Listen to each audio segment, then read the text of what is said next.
안녕하세요. 세상의 모든 것은 재테크로 통한다. 세무재통의 김창경 기자입니다. 안녕하세요. 조승진 기자입니다. 안녕하세요. 권채나 기자입니다. 저희가 지난주에 다뤘던 그 CJ CGV 전환사채 어저께 우리 촬영 날 기준으로 어저께 6월 8일에 상장을 했더라고요. CJ CGV 3210이라는 이름으로. 네. 혹시 두 기자 청약한 사람 있어요? 제가 아직 직장 생활한 지 얼마 안 돼가지고 음. 몇백만 원, 몇천만 원 모아둔 돈이 없어서 도전하지 못했습니다. 청약 경쟁률도 상당했다고 하더라고요. 그 예상보다 되게 높게 나오긴 했어요. 뭐 76대 1이라고 하던가. 전뭐 많이 올라가봤자 50대 1? 뭐 이 정도가 하는 게 아닐까 했는데 되게 뭐 시장에 확실히 돈이 좀 많이 풀린 것 같더라고요. 저희 말고도 이런 콘텐츠 다루는 매체들이 또 많더라고요. 아무튼 채권 뭐 상장하자마자 그 액면가 1만 원짜리 뭐 이게 뭐 한 13,000원 시작해갖고 장중에 12,000원까지 올랐어요. 이게 오늘 뭐 다시 확인을 해보니까 주가가 좀 주가라네 그 채권 가격이 좀 빠져갖고 11,800원 밑으로 좀 이제 내려오긴 했는데 뭐 저희가 지난주에 얘기를 하기를 뭐 주가하고 전환가액 차이가 커서 주식으로 전환하면 한 20% 정도 이익을 낼 수 있을 거다 기대할 수 있다. 뭐 그게 아니라면 채권으로 상장하자마자 바로 팔아도 한 10%좀 넘게는 이익을 낼 수 있을 거다 이렇게 얘기를 했는데 오히려 이제 주가는 그 일주일 동안 좀 하락을 해서 주식으로 전환했을 때 차익은 20%가 좀 안 되는 상황인데 채권 가격이 이제 많이 오르는 바람에 지금 한 17%, 18% 이렇게 될 수 있는 상황이 됐잖아요. 이런 채권 있으면 영끌이라도 해야 될 것 같습니다. 근데 아쉽. 그렇죠. 근데 평소에는 이제 채권 투자 수익률이 이렇게 높지는 않아요. 여기는 이제 지난번에 얘기했던 것처럼 조금 특별한 재무 이벤트 이런 걸 좀 활용한 케이스라서 그렇고 흔히 채권에 투자했을 때 얻을 수 있는 이제 기대할 수 있는 수익률은 이거보다는 사실 굉장히 좀 낮죠. 그래서 오늘은 그 기대 수익률이라는 것 이것에 대해서 조금 얘기를 해볼까 해요. 두 사람은 주식, 부동산, 아니면 예적금, 아니면 다른 금융상품들 뭐 이런 것들 중에서 본인 성향하고 좀 잘 맞는 게 있다. 뭐 이런 게 있나요? 저는 아무래도 예금이 아직까지는 안정성으로 저는 생각하고 있어가지고요. 저도 뭐 예금인데 직장 생활에 바빠서 주식을 일일이 확인하기도 어렵고 또 부동산에 투자할 돈은 부족하고 이러다 보니까 아무래도 그냥 은행에 예치하는 게 편하더라고요. 아무래도 아직은 좀 여건이 그렇겠죠. 네. 근데 이제 보통 어느 유형의 투자에 꽂히는 분들은 그런 것만 디립다 파는 경향이 있는 투자자분들이 좀 꽤 많아요. 그래서 주식하는 분들은 계속 주식만 하시고 부동산 하는 분들은 부동산이 제일 좋다고 하고 부동산만 계속 하시는 뭐 이런 분들이 되게 많죠. 그리고 어디 투자했다가 원금에서 손실을 볼 것을 우려하시는 걸 걱정하시는 분들이 굉장히 많은데 이분들은 또 그냥 은행을 떠나지를 못하시죠. 하지만 그렇게 이제 한우물만 파시는 분들도 투자 자산 중에서 더 유리한 조건이 있는 게 있고 또 더 나은 수익을 비교했을 때 비슷한 조건이면 더 나은 수익률을 낼 수 있는 거를 찾는 게 좋잖아요. 그리고 또 그러면서 좀 덜 위험한 투자 뭐 이런 거를 찾아와서 같이 놓고 이제 비교를 해볼 필요는 있거든요. 이왕이면 더 좋은데 더 나은 데다 투자를 해야 되죠. 또 자산 배분 목적을 위해서라도 그렇게 하는 게 좋고요. 예를 들어 봅시다. 어디에 돈 맡기는 걸 굉장히 좀 극도로 무서워하시는 분들이 있어요. 은행도 못 믿겠어. 그래서 옛날 분들 중에는 왜 집안에다가 몰래 이렇게 현금 이렇게 쌓아놓고 쟁여놓고 이러시는 분들도 있었거든요. 어느 분이 근데 어느 할머니가 1억 원을 모아놨어요. 근데 당연히 1년이 지나도 1억 원 그대로 있겠죠. 그러면 이분은 그 1년 동안 원금을 지킨 걸까요? 아니요. 왜요? 1억 그대로 있는데? 물가가 오른 만큼 현금의 값어치가 그럼 떨어지게 되니까요. 권 기자 잘 배웠네요. 1억을 그대로 배웠어요. 1억을 그대로 유지한 거는 내 돈을 지켰다 이렇게 볼 수는 없어요. 그러니까 최소한 물가 권 기자가 얘기했던 그 물가만큼 늘어나거나 아니면 그 무위험 수익만큼은 늘어나야지 본인의 어떤 실질적인 원금을 지켰다 이렇게 얘기를 할 수가 있는 거죠. 무위험 수익이 뭔가요? 원금이 보장되는 자산 거기서 발생하는 이자라든지 수익 같은 것들을 얘기를 해요. 그러니까 국채가 대표적입니다. 그 국채는 국가가 빚을 내는 거고 국채에 투자한다라는 건 이제 국가한테 돈을 빌려주는 행위이긴 한데 이게 그 국가가 빚을 내고 거기에 돈을 빌려준다라고 해서 그 원금과 이자를 떼어먹힐 위험은 사실상 0에 가깝거든요. 국가가 부도나지 않는 이상 뭐 국채를 떼어먹힐 그 위험은 없으니까 국가 부도 사태라고 했던 우리나라 경우 IMF 외환위기 때 있었죠. 이때도 결국에 이제 그 국채는 다 갚았거든요. 그래서 적어도 국채에 붙는 이자만큼은 그 불어나야 된다. 원금이 불어나야 된다. 이게 이제 무위험 수익의 기준선이 되는 겁니다. 그래서 현재 국채 3년물 같은 경우가 한 금리가 1.2% 정도 되고 1년 만기는 한 0.64% 정도 하더라고요. 그래서 이거를 기본으로는 깔아야 된다라는 거죠. 내가 어딘가에 투자를 했다. 근데 1년 동안 그 투자 수익률이 한 5% 정도 났다. 이러면 거기에서 당연하게 얻었어야 될 그러니까 1%포인트 정도? 요거는 빼고 나는 한 4% 정도 수익을 낸 거다. 이렇게 생각하는 버릇을 들여야 되는 거죠. 3년 만기 1.2%면은 그렇게 높은 건 아닌 것 같은데요. 뭐 1.2%가 낮긴 한데 국채 말고도 그 무위험 자산으로 여겨지는 채권들이 또 있긴 해요. 공기업들이 발행한 채권들은 정부가 보증을 하기 때문에 실질적으로 부도 가능성은 없다고 봐요. 그래서 한전이 발행한 한 3년물 채권 같은 경우 요거는 1.4%니까 아까 그보다 조금 더 높기는 하네요. 은행 예금 이거보다 높나요? 아니 비슷한가? 1년 만기 예금 상품으로 보면 시중은행들이 발행한 예금은 좀 너무 낮고 네. 저축은행들이 그 예금이 주로 이제 한 1%대 중반에서 많이 주는 데는 한 2% 정도 이렇게 주는 것 같더라고요. 또 지방 구석구석에 있는 저축은행이라든지 뭐 신협 같은데 이런 데 보면 많이 주는 데도 있는데 일단 서울권으로 한정을 하면 그렇습니다. 또 뭐 저축은행이나 신협이라고 해서 뭐 이렇게 색안경 끼고 볼 필요는 없는 게 원리금 5천만 원까지는 전부 다 이제 예금자 보호법 이런 거로 다 보호가 되니까 국채보다는 저축은행을 선택을 하는 게 좀 더 합리적이라고 할 수가 있죠. 또 금액이 5천만 원 이상이다, 훨씬 더 크다 그러면은 5천만 원씩 여러 군데로 나눠 갖고 가입을 하면 되니까 다 보호를 받을 수 있으니까. 그리고 지금 사실상 전 금융권을 다 통틀어 써봐도 원금이 보장되는 어떤 자산, 투자 자산 이런 것들 중에서 저축은행의 상품, 신협이라든지 이런 그 이쪽 제2금융권의 상품을 앞서는 거는 없는 것 같아요. 근데 적금 이율이 그냥 이자 예율보다는 높지 않나요? 그렇죠. 그 저축은행 예로 들면 1년 만기 예금은 1.5%에서 연 1.5%에서 2% 정도 되고 적금일 같은 경우는 한 2.2%에서 2.8% 정도 되니까 뭐 적금이 조금 더 높다라고 할 수는 있겠네요. 적금이 이율은 높지만 이자를 적게 돼서 사기당한 기분이라는 사람들이 많던데. 예, 그렇게 말씀하시는 분들이 꽤 많더라고요. 네. 근데 사람들이 그렇게 느끼는 이유는 그 이자 차이, 마지막에 돌려받는 이자 차이 때문에 그래요. 근데 이거는 사실은 오해이기도 하고 좀 착각이기도 합니다. 자, 예를 들어 봅시다. 매달 50만 원씩 1년, 그러니까 12개월 동안 그 저축을 하는 적금하고 50만 원씩 12개월이면 600만 원이죠. 그 600만 원을 맨 처음에 예치를 하는 예금하고 비교를 해볼게요. 분명히 금리는 아까 주는 금리는 적금이 더 높은데 이자 마지막에 받는 이자로 비교를 해보면 예금이 더 많죠. 이거는 그 돈이 은행에 머물러 있는 기간이 달라서 생기는 일이에요.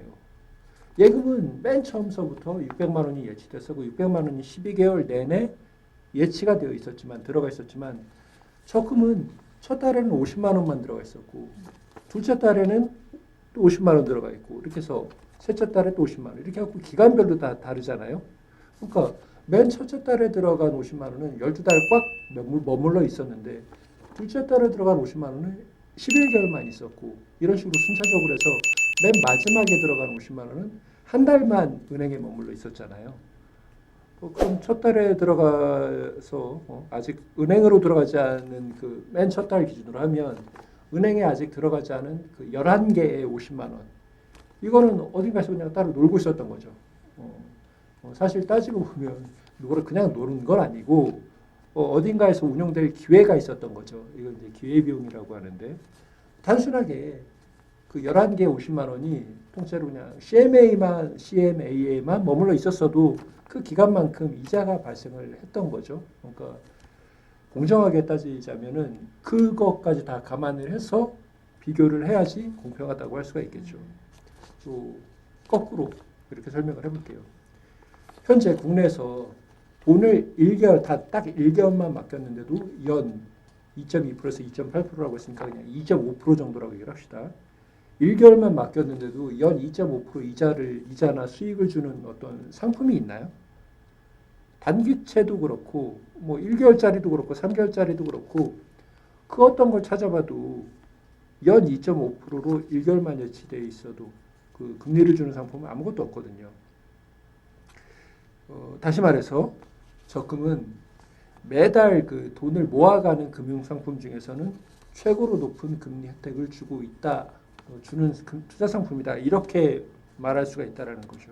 그래서 만약에 이자가 정말 적금은 조금밖에 안 준다라고 생각이 된다면 적금을 예금이라고 생각을 하고 1개월짜리 예금, 2개월짜리 예금, 3개월짜리 예금, 4개월짜리 예금에서 11개월, 12개월짜리 예금 12개를 한꺼번에 모아가고 같이 가입을 한다. 이렇게 생각을 하면 될 것 같아요. 아 근데 그럼 보험 같은 경우는 어때요? 뭐 저축보험 같은 경우에는 원금도 보장이 되는 걸로 알고 있거든요. 그 보험이 좀 금리가 예금보다 적금보다 좀 높은 것 같긴 하죠. 그러면 그 사업비 조금 적게 든다는 그 인터넷 전용 저축보험을 한번 비교를 해볼게요. 저도 한 2% 정도 되는 거 한번 본 적 있는 것 같아요. K사의 그 저축보험이 제가 보니까 연복리로 2.17%를 내걸고 있더라고요. 확실히 예금이나 적금보다 높죠. 근데 제가 이걸 가지고 가입 설계를 해봤어요. 저를 넣어서 가입 설계를 해봤어요. 그래서 1년 만기로 해갖고 월 매달 10만 원씩 그 거기다가 내면 그 1년 지나서 만기 때 121만 979원을 준대요. 그러니까 원금을 빼면 그 만 원 좀 넘는데 이게 이제 세 전이에요. 그러니까 세금을 떼기 전이라서 세금을 떼고 나면 세후이자가 9,288원이더라고요. 그러면 이거보다 금리가 낮은 은행 적금을 볼게요. 지금 현재 이제 시중은행의 그 적금 금리가 좀 높은 데가 SC제일은행이더라고요. 여기에 연 1.9%짜리 적금이 있던데 여기에다 이제 월 10만 원씩 부으면 그 만기 때 세금 떼고 이자가 1,448원이 나와요. 아까 분명히 적금 금리는 저축은행이 높았는데 이자로 비교를 해보니까 은행 적금이 더 높네요. 그럼 기간을 좀 늘려볼게요. 3년짜리로 3년으로 늘려갖고 월 10만 원씩 아까 그 보험 상품에 3년 동안 저축을 하는 거를 비교를 해보니까 이거는 이제 만기 때 가서 원금이 이제 360만 원이니까 360만 원 떼고 또 세금 떼고 세후 이자가 48,270원 나와요. 근데 아까 그 SC제일은행의 3년 만기 적금 이걸 보니까 왜 적금은 그 1년 만기하고 2년 만기, 3년 만기가 금리가 조금씩 달라요. 길어질수록 금리를 조금 더 높게 주는 경향이 있는데 여기는 3년 만기 적금에 2.1% 주더라고요. 여기 만기 때 세후 이자가 98,601원 이렇게 늘어나 있더라고요. 이자가 5만 원, 그러니까 이자 차이가 아까 보험하고 5만 원 차이로 더 벌어졌어요. 이게 뭐 아시는 분은 다 잘 아시겠지만 내가 낸 적립금에서 보험 같은 경우는 그 위험 보장에 필요한 위험 보험료하고 뭐 다른 그 사업비 명목으로 떼는 것들이 좀 있어요. 그래서 그걸 떼고 난 10만 원에서 내가 낸 10만 원에서 그걸 떼고 나머지를 원금으로 해서 2.1%로 불이가 돼서 이런 현 차이가 벌어지는 거죠. 근데 뭐 위험을 보장한다고 하긴 하는데 사실 저축한 사람이 사망한 경우에 한해서 뭐 그 기본 보험료 월 10만 원 내는 거 그거를 이제 보험금으로 준다고 하는 거더라고요. 그래서 보험은 사실 저축보험에서는 이런 것보다는 10년 이상 납입을 했을 때 비과세 혜택이 주어져요. 이제 그게 더 크기 때문에 사실 이렇게 1년, 2년, 3년으로 놓고 비교를 하면 보험이 좀 뒤지는 것처럼 보이기는 해요. 뭐 또 이거는 아까 제 기준으로 저를 넣고 이제 가입설계소 뽑았다고 했잖아요. 저는 이제 나이도 많고 남자이기 때문에 위험률이 좀 높거든요. 그래서 여성이 거기다 가입설계소를 넣는다든가 아니면 좀 두 기자처럼 젊은 나이의 사람이 가입설계소를 넣으면 만기 때 나오는 돈이 이자가 저보다는 조금 더 많을 거예요. 근데 그게 아까 예시를 앞에서 예시했던 적금하고 비교를 했을 때 그 결과를 뒤집을 정도는 안 되는 거죠. 그래서 이렇게 금리를 앞에다 딱 내걸고 금융상품이라든지 투자상품이 나왔을 때는 이율, 그 상품이 내건 이율로 비교를 하면 안 되고 맨 그 마지막에 투자자가 돌려받는 돈, 이자 다 떼고 뭐 다른 비용 같은 거 다 떼고 돌려받는 그 이자 수익금으로 비교를 해야 되는 거죠. 그럼 원금 보장되면서 이것보다 높게 수익금이 나온 재테크는 없는 건가요?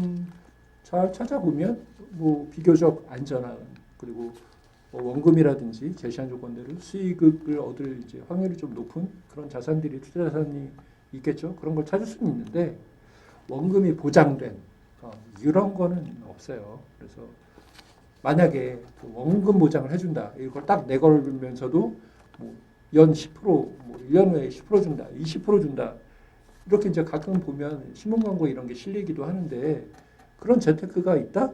이런 건 뭐 거의 사기일 가능성이 높다라고 봐야겠죠. 원금을 지킬 확률이 높으면서 3% 넘는 투자는 뭐가 있을까요? 글쎄요, 일단 채권, 회사채 중에는 조금 덜어 있어요. 네, 그 몇면을 보면 지금 현재 기준으로 보면 뭐 대한항공이라든지 한진칼, 뭐 두산인프라코어, 뭐 대우건설 이제 이런 회사들이에요. 언젠가 뭐 뉴스에서 한 번씩 봤을 수 있는 이름이에요. 왜냐하면 경영난이라든지 어떤 재무적인 어려움을 겪었던 데들이기 때문에. 네, 뭐 자세하게 물론 분석을 해보면 그 겉보기보다는 괜찮은 데들이 있는데 그래도 초보자들이 좀 이렇게 하기는 좀 꺼림칙하겠죠. 회사채가 아니면 그 ELS 같은 파생 상품에서도 찾을 수는 있습니다. 현재 판매 중인 상품 중에서 찾아보니까 코스피 200, 코스피 200 지수 이거 딱 하나를 놓고 이 코스피 200이 3년 동안에 40% 하락하지만 않으면 뭐 연 3.1% 수익을 주는 상품들이 있더라고요.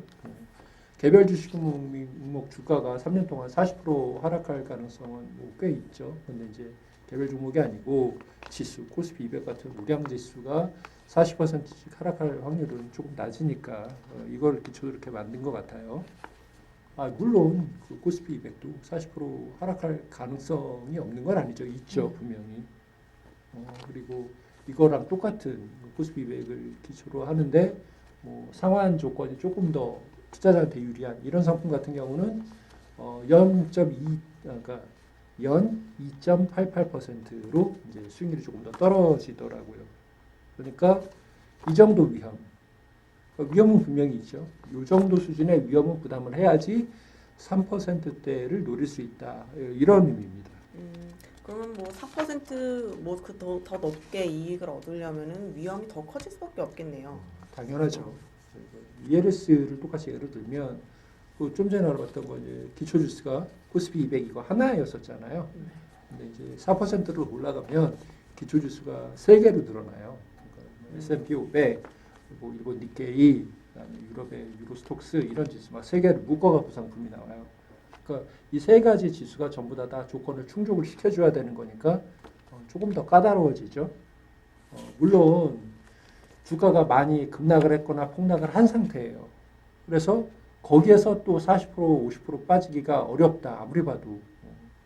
그런 상황이라고 하면 좀 부담스럽지 않게 투자를 할 수가 있는데 지금 우리나라뿐만 아니라 전 세계 증시가 꽤 올라서 고점에서 거래가 되고 있기 때문에 지금 그렇게 가입을 하기가 조금 부담스러운 건 사실이죠.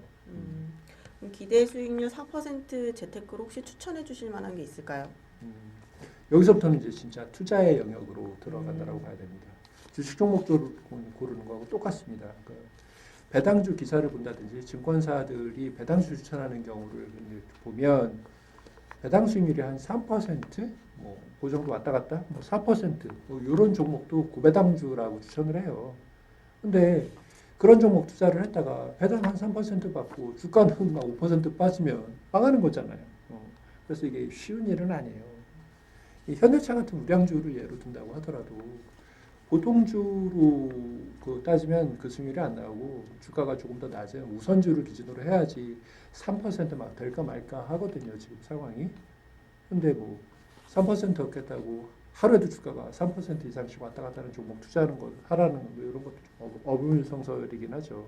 그래서 이런 거는 현대차가 전망이 좋은 상황에서 배당도 3% 얻을 수 있다. 이런 걸 이제 강조하는 이런 식으로 이제 챙기는 이렇게 접근하는 게 더 맞는 것 같고 오로지 이제 배당 수익률 4% 수익률, 5% 수익률 요것만 보고 접근한다고 하면 리츠에 투자를 하는 게 조금 더 낫겠죠.